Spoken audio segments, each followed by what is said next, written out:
Bonjour tout le monde, comment allez-vous? On va se faire dans cette vidéo une retouche photo. Alors, j'ai choisi cette photo spécifiquement, c'est une photo qui a été mise, publiée par une personne sur Facebook et elle ne passe pas dans les moteurs de l'IA. C'est-à-dire que l'IA générative, je vais vous montrer en elle-même pour retoucher les photos ne fonctionne pas là-dessus. Je vais vous montrer. Je sais pas pourquoi ça ne fonctionne pas par contre. On va se rendre directement dans les filtres en haut ici, filtres, et on va choisir les neuronales filter. On va choisir la I autrement dit. Alors, on pourrait prendre la suppression des artefacts, mais ça va pas bien marcher là-dessus, c'est pour la décompression JPEG. Là, on va prendre la restauration. Donc, on va vraiment travailler dessus pour essayer d'enlever ces lignes noires. J'ai vu que sur le net, les gens ils bloquaient aussi là-dessus. Donc, je me suis dit, tiens, je vais essayer. Pourquoi pas essayer. Donc, toutes ces lignes, vous voyez, il y en a partout, il y en a vraiment partout. Je vais venir simplement cliquer ici pour activer mon outil. Et vous voyez, ici, ça commence à traiter l'image. La problématique, c'est qu'on va pouvoir passer comme ça longtemps. D'habitude, c'est super rapide. Et là, vous voyez, c'est ultra lent. Ce que je vais faire, je vais couper un peu la vidéo pour vous montrer le résultat. Et je vous reviens. Alors, on obtient une certaine forme de lenteur. Ça a mis une minute. Et pourtant, je ne vais pas demander de réduction des rayures. Vous voyez, les rayures, là, on en voit quelques-unes. L'image n'est pas très nette. Là, c'est cramé également. Ce serait bien qu'il essaie de reprendre ça. Il y a pas mal de choses qui vont pas cette photo. Ici, l'image, là, c'est chaud quand même, hein. Là, on voit qu'il y a pas mal de rayures. L'image a été abîmée. C'est la vie qui l'a abîmée. C'est sûrement une photo scannée ou quelque chose comme ça. On voit les pliures ici, vous voyez. On voit les écorchements comme s'il avait été gratté un peu.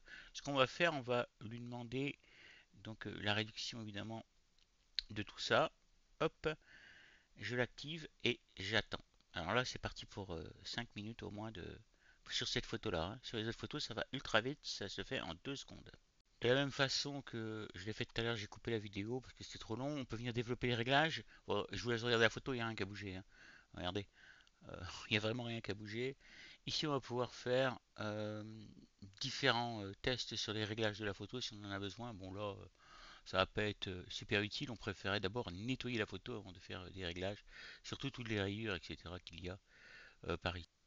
Pour sortir de ce mode, on va pouvoir venir cliquer sur OK ici et comme c'est indiqué, ça nous crée un nouveau calque.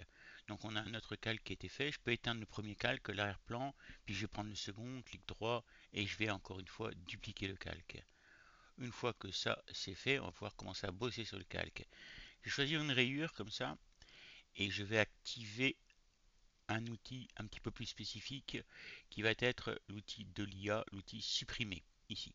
On va jouer avec cet outil là, donc vous appuyez sur J où je viens de vous montrer où il était en cliquant droit et vous faites comme ça des sélections. On peut sélectionner des petites parties mais il aura tendance à moins bien bosser que si on sélectionne des parties moyennes.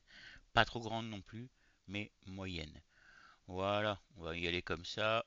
Hop, même si c'est pas très droit, de toute façon l'IA comprend ce que vous faites et ça calcule automatiquement. Donc ça me fait une suppression, donc ça recalcule, c'est assez long, ça va être long et fastidieux à faire, mais ça fonctionne. Alors je sais pas si vous voyez très bien sur la vidéo ce que je fais, et je vais enlever les traits, comme ça il va me reconstruire au fur et à mesure la photo. Donc c'est une bonne façon de traiter les photos qui ne fonctionnent pas avec l'IA générative. IA que, enfin, on fera une photo directement avec l'IA. En règle générale, ça marche très très bien. Je ne sais pas pourquoi celle-là elle bug. Je ne comprends pas. Sans doute parce que c'est une vraie photo qui a été importée. Ok, je vais finir de mon côté. Je coupe la vidéo puis je vous reviens au fur et à mesure qu'il y a quelque chose à dire. Vous avez vu que ça se lance automatiquement à chaque fois que je relâchais ma souris. On peut également éviter ça en venant cliquer ici sur déposer après chaque trait. Et donc du coup vous allez pouvoir sélectionner comme ça de nombreux traits. Donc on va le faire ensemble. Et vous voyez, j'ai beau relâcher, j'attends, il n'y a rien qui se passe. Puisque finalement je dépose l'outil entre les traits. Ce qui n'empêche pas de les mettre en magenta, hein. Voilà. Donc je sélectionne, comme ça peut être plus facile dans certains cas. Donc c'est moins prise de tête puisqu'on n'a pas l'attente entre deux. Je vais sélectionner ce que je veux enlever. Là on va faire un test, hop, comme ceci. Là vous voyez toutes ces craquelures qu'on a, que l'ordinateur n'a pas, que l'IA n'a pas réussi à nous gérer lorsqu'on lui demande de mettre la photo correctement. Ici sur la robe, ça va peut-être un petit peu chaud. On va voir. Voilà, donc vous n'hésitez pas, hein. Bon, si vous voyez des traits qui vont pas ou des tâches que vous voulez supprimer, évidemment, ça fonctionne de la même manière. Hop, attention au visage de la petite dame là, parce que ça va pas le faire sinon. Ici, on va également enlever un petit peu. Là, on va retaper. Donc voilà, on efface au fur et à mesure comme ça. Voilà, votre sélection terminée. Une fois que vous avez fini de sélectionner le tout, vous venez cliquer ici, sur le petit, la petite case check. Et là, du coup, ça peut être un petit peu long, mais regardez la vitesse de travail par rapport à l'attente. Alors tout à l'heure, je vous ai coupé la vidéo évidemment, mais j'ai attendu bien 3-4 minutes et ça tournait en boucle, hein, ça faisait rien.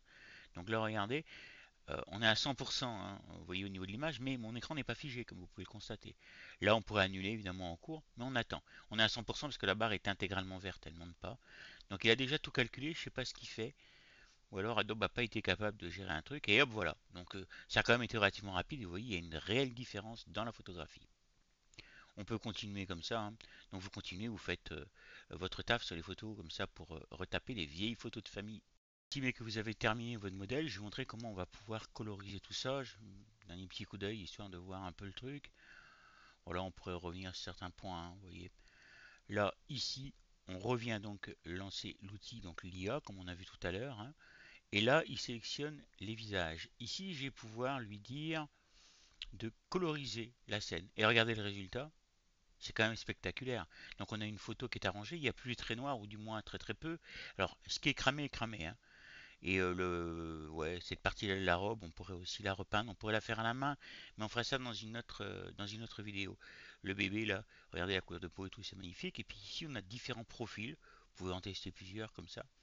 Vous testez et puis vous voyez un petit peu ce qui vous plaît le plus, ce qui ressort le plus. Je teste en même temps que vous, à chaque fois il faut retester. On a les réglages bien entendu en dessous, hein.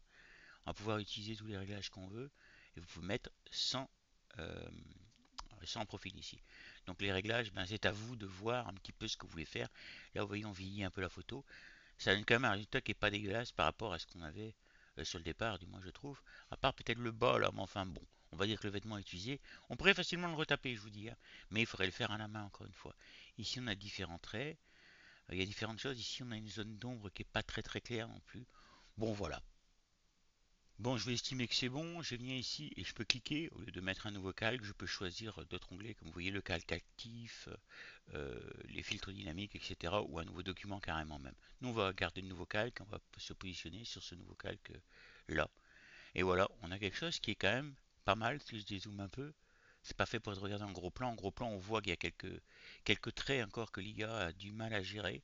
Mais quand on le regarde à la taille photo, ça va à peu près. Là, même si on zoome dessus, ça va à peu près quand même, hein.